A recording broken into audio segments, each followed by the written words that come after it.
Okay, what I want to talk about today is tracking the root of the chord as you engage a pedal or a knee lever, and also where the root falls in the open tuning as well.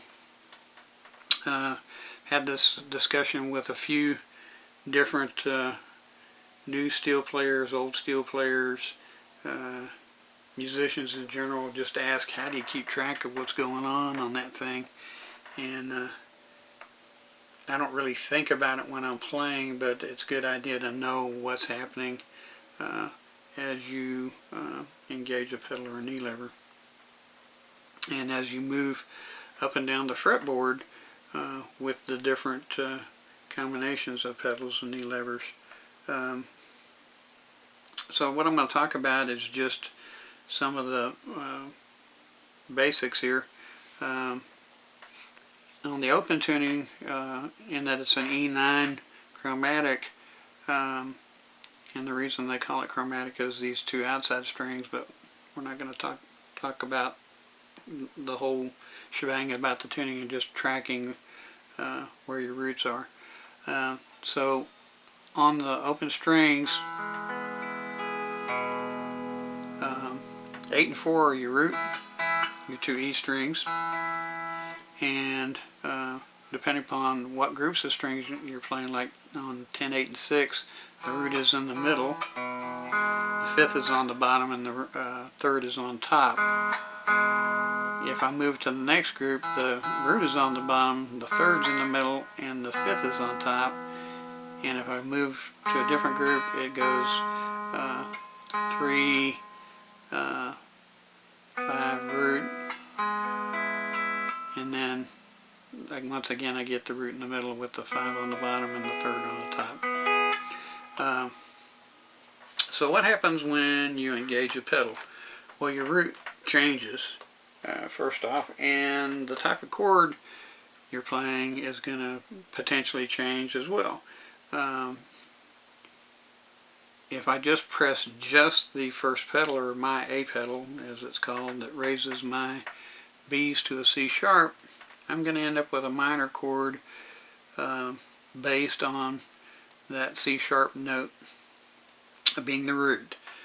So my root has moved from 8 and 4 to 10 and 5, and the relationship of some of the strings has changed.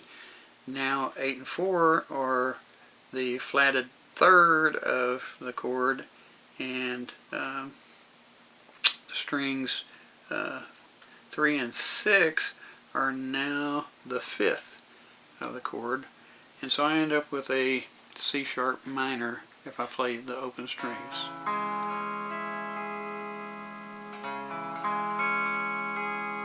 And once again, the intervals have changed. So here's the root on the bottom, here's the flatted third in the middle, and the 5 on top. So, and then as I move, the intervals change that again and again. So that's what happens there. Now if I engage both my A and B pedals together, the root moves again. So now the root is on 3 and 6, and I know from that I've changed the pitch of the G sharp up to an A. So now the A is the root. So now if I'm playing this first group of strings, the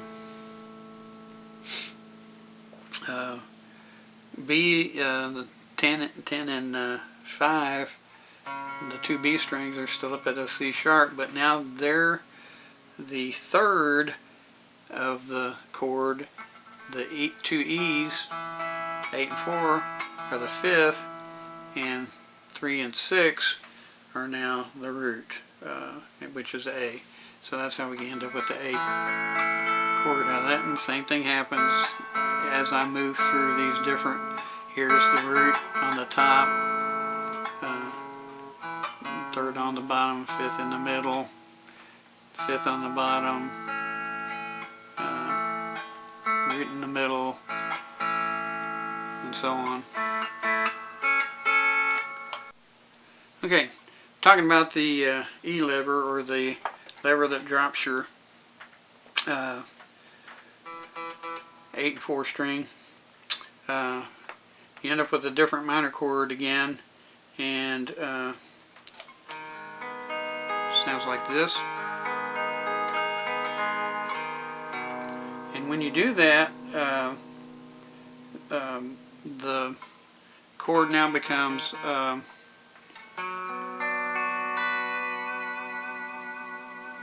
the 3 minor chord of wherever position you're in.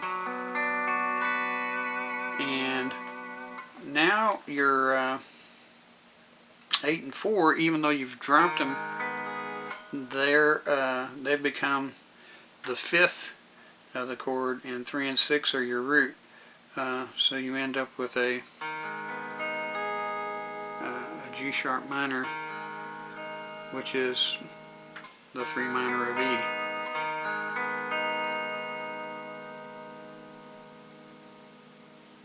And your 10 and 5 are now your flatted thirds in relation to that G sharp.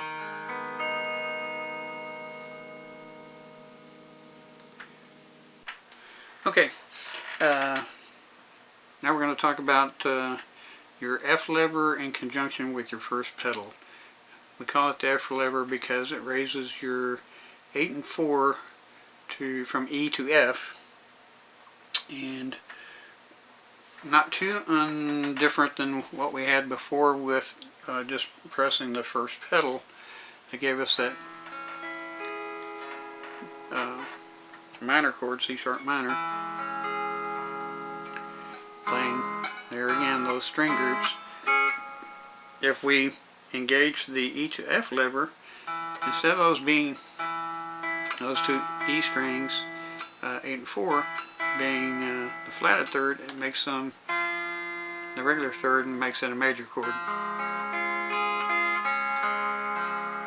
So we end up with a C sharp major open instead of the minor. So here's the minor again without the knee lever. Here's the major with the knee lever. Okay.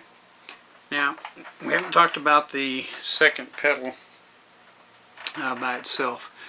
The second pedal by itself gives you what we call a suspended chord, or a sus4 chord. And the reason it's called that is when you raise those G sharps, which is your 3rd and 6th string, up to an A, that's the 4th of E. So you end up with a sus4 chord.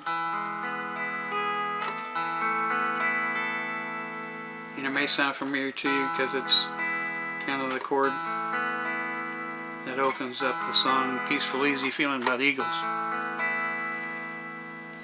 So that's what it does by itself. But it does get used in conjunction with the lever that lowers your E's.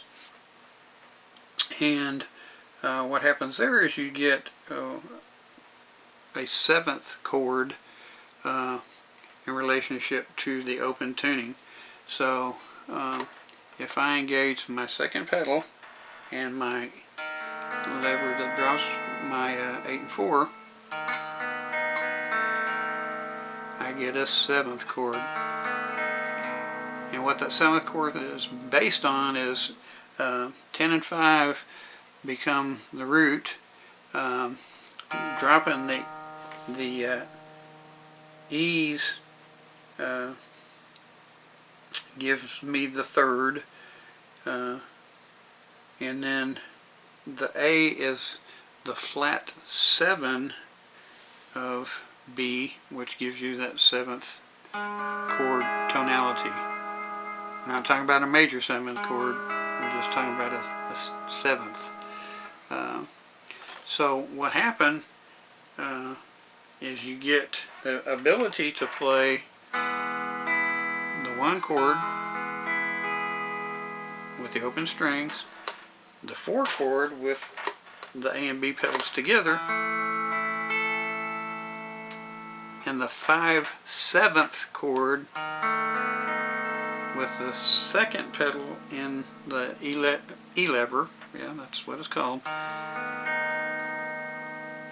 and then you can go back. So you can play what once was a standard country type song progression without having to move the bar. Country music isn't that way anymore, but that was kind of the premise behind when they developed this tuning. And you can get some other versions of 7 chords and major 7 chords and minor 7 chords and augmented chords and diminished chords and all kinds of stuff out of the different combinations of pedals and levers and things people are adding to the tuning and changing the copedant constantly. But I just wanted to cover this basic thing here. So thanks.